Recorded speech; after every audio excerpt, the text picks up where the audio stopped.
You've seen the prices in the supermarket too. Unbelievable, right? In fact, they could get a lot worse, and not just here.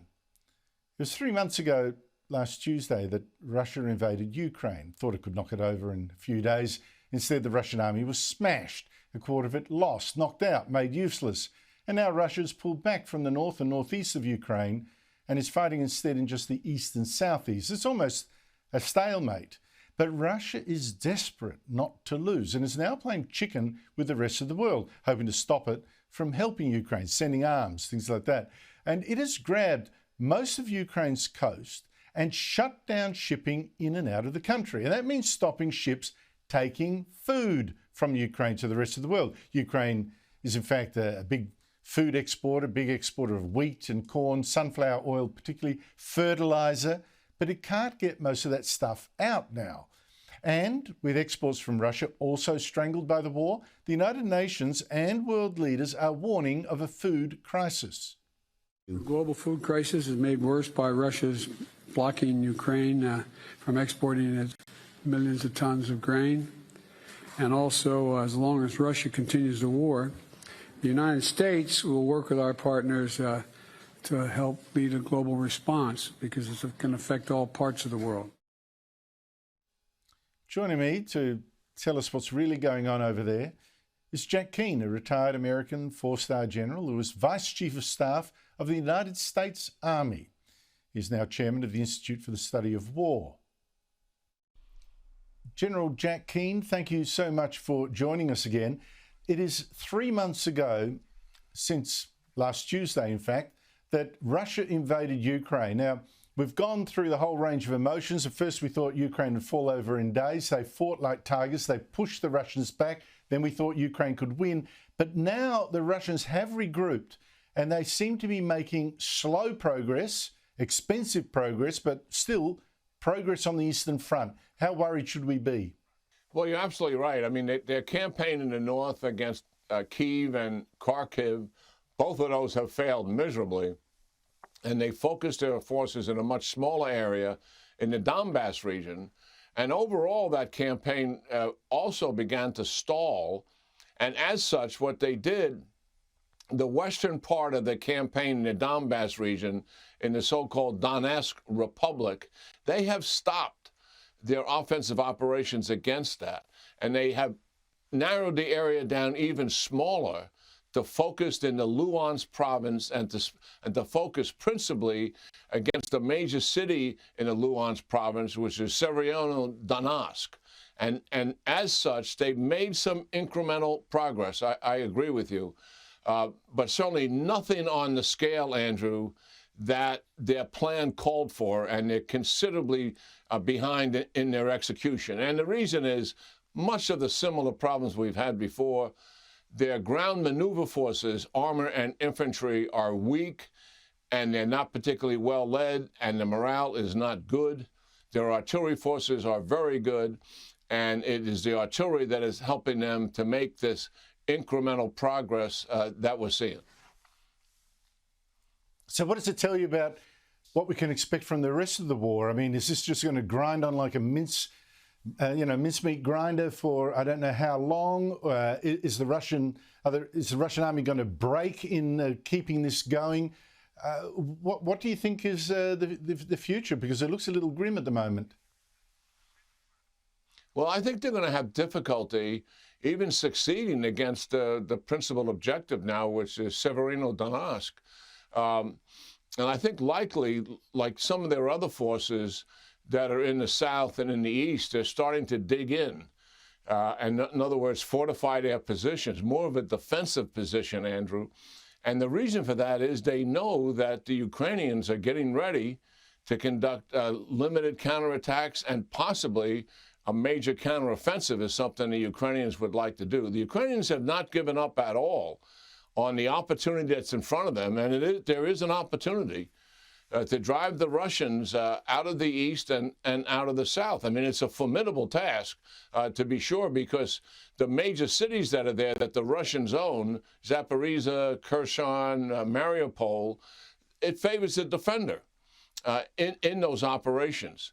But that is why the support from the international community in terms of arms and munitions is so critical to the success that the Ukrainians envision. So that is what the Ukrainians want to do. Whether they'll be able to do that or not remains to be seen. But I don't underestimate them. They have shown enormous will here and a huge amount of innovation and imagination in how they go about conducting their operations. Well, General Keane, I don't underestimate the Ukrainians either, but I wonder whether, we have, it's fair enough to underestimate the West. As you say, it is critical that the West keep up support. But I really see, for instance, the Western media focus away from Ukraine, getting bored with it.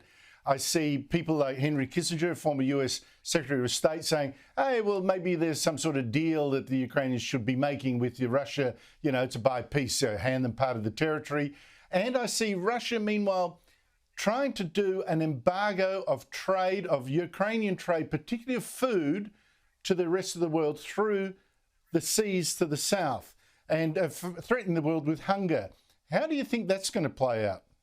Yeah, well, the first part of your statement, certainly there is something that I would call Ukrainian fatigue that everyone is concerned about who is supporting the Ukrainians and believe in what they're doing. And certainly the world has begun to turn in a different direction. That's a fact. And we do not want the countries that have been vigorously supporting Ukraine also to slow down that. The Russians are counting on that. They're also counting that as sanctions have been imposed in the past, over time, fatigue steps in and the sanctions are not rigorously enforced. Russians are counting on that as well. Now, as what the Russians are doing here, they are blockading the cargo ships that would normally come in and pick up mostly agricultural products, grain and corn, that the Ukrainians export. 95% of their exports go by sea, and that is completely cut off because of the blockade. The Ukrainians still own the port of Odessa. The Secretary General of the UN is negotiating with the Russians to try to attempt to get the Russians to remove their blockade and let those cargo ships come in. The Russians want sanction relief to do that. I doubt there will be an agreement. We would hope there would be one, but I doubt there'll be an agreement. And what I think is absolutely necessary is because this is going to impact the world's food supply, likely thousands of people and possibly millions, according to some analysts who are more knowledgeable of that than me, that is what ahead of us. Also, the devastation of the Ukrainian economy. I believe an international coalition of nations with warships should lead those cargo ships in international waters up to and near the port of Odessa, never leaving international waters. There's risk associated with that, to be sure. I don't believe this should be a NATO operation. I think this is an international coalition of interested parties who want to see this humanitarian relief take place and avoid a world food shortage. There's risk there in terms of mines that are in the sea. But you're already here, I can already tell you. They're going to say, oh, you're risking World War III, a nuclear strike, broadening out the war, et cetera, But you're saying, forget it, call the bluff, send in the ships. Yeah, as I'm saying, there's two risks here. One is the mines at sea. The United States has the capability with other nations to remove that. The other thing is obviously the Russians are there, and that's a risk in terms of that could provoke them to take some kind of action. I believe that risk is acceptable given what we believe is going to happen to the world food supply. And yes, we have every right to be in international waters and to keep the seas open in terms of international global commerce. That is a national interest of the United States, and as it is in other countries. Coordination has to be done with the Turks because they control the Straits of Dardanelles and the Straits of Bosphorus in terms of what goes through there. But I think that coordination could be affected, and there wouldn't be any blockage, certainly, from the Turks, given the calamity that's about to happen. Yes, I think we stand our ground and we face up to the risk. And let's get on with the operation if the Secretary General of the UN is not successful in doing this without warships and the Russians remove their blockade. I doubt that will happen. General Keane, I hope the White House is listening to that advice, but we shall see. Thank you so much indeed for your time. Great talking, Andrew. Thank you.